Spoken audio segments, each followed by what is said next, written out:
आज का डिक्टेशन 90 शब्द प्रति मिनट स्टार्ट होगा 5 सेकंड बाद। स्टार्ट।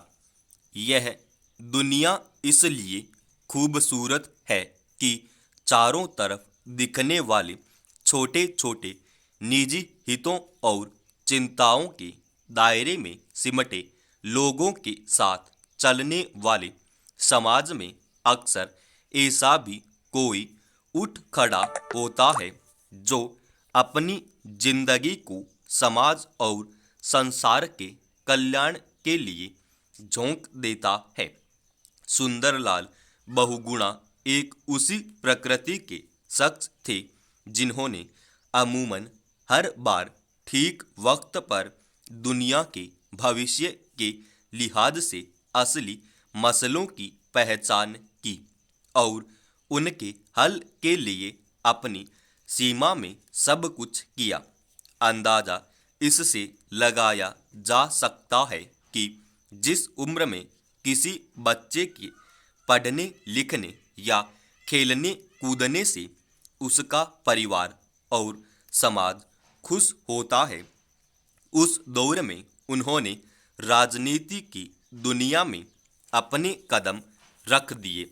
उत्तराखंड के टिहरी में 9 जनवरी 1927 को जन्मे सुंदरलाल बहुगुणा ने महज 13 साल की उम्र में गांधी जी की प्रेरणा से यह तय कर लिया कि कैसे अहिंसा के रास्ते पर चलकर देश और समाज की समस्याओं का हल करना है।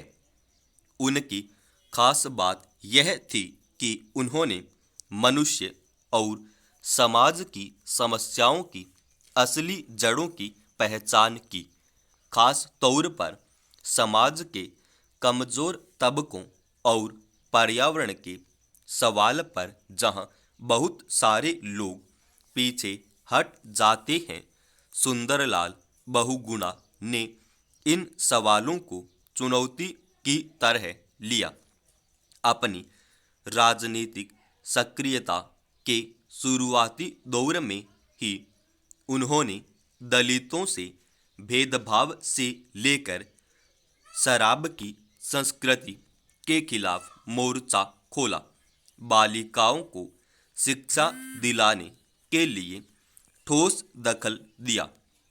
संभवतः अपने मूल लक्ष्यों की ओर बढ़ने के रास्ते में राजनीति उन्हें अपने अनुकूल नहीं लग रही थी, इसलिए बाद में उन्होंने खुद को समाज और पर्यावरण के सवालों से जूझने के लिए समर्पित कर दिया। 1970 के दशक में उन्होंने पेड़ बचाने के लिए जिस अभियान की शुरुआत की थी, उसकी अहमियत से आज दुनिया वाकिफ है। यह वही दौर था जब एक तरफ प्रदूषण बढ़ने को लेकर चिंता जताई जा रही थी और दूसरी ओर पेड़ों को काटे जाने का खेल भी चल रहा था।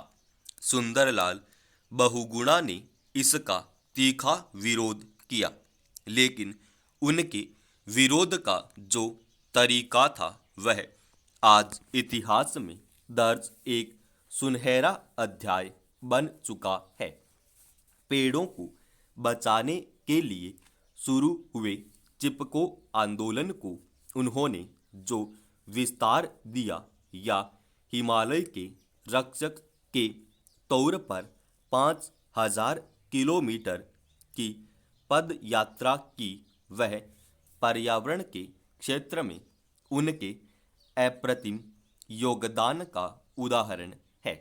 विकास के नाम पर टिहरी जैसे बांधों के खतरों को लेकर उन्होंने अपने आंदोलन के दौरान जिस तरह की चेतावनियां दी थीं, वे पहाड़ी इलाकों में होने वाली एक उथल पुथल के वक्त अपना महत्व बताती रही हैं। यूं गांधी जी की प्रेरणा से खुद को खड़ा करने वाले व्यक्ति की स्वाभाविक बनावट और बुनावट को बिना किसी अतिरिक्त मेहनत के समझा जा सकता है। ऐसा व्यक्ति निश्चित रूप से अपनी व्यक्तिगत चिंताओं की चार दीवारी से बाहर निकल चुका होता है और उसकी फिक्र में संसार का हित शामिल होता है। इस लिहाज से देखें तो सुंदरलाल बहुगुणा ने अपने आसपास की बदलती आबोहवा और भावी दुनिया पर पड़ने वाले उसके असर के मद्दे नज़र अपने जीवन का जो संघर्ष चुना वह बेशक उन्हें महान शख्सियतों की श्रेणी में ला खड़ा करता है। धरती, पहाड़ और पर्यावरण का जीवन बचाने की उनकी लड़ाई के पीछे दरअसल मनुष्य को बचाने की ही भूख थी। उन्होंने धरती की पुकार सहित कई किताबें लिखी थीं और उन्हें पर्यावरण के क्षेत्र में योगदान के लिए कई बेहद अहम पुरस्कारों से नवाजा गया। मगर जब व्यक्ति खुद को दुनिया के लिए अर्पित कर देता है तब वह शायद सभी पुरस्कारों से श्रेष्ठ हो जाता है। समाप्त।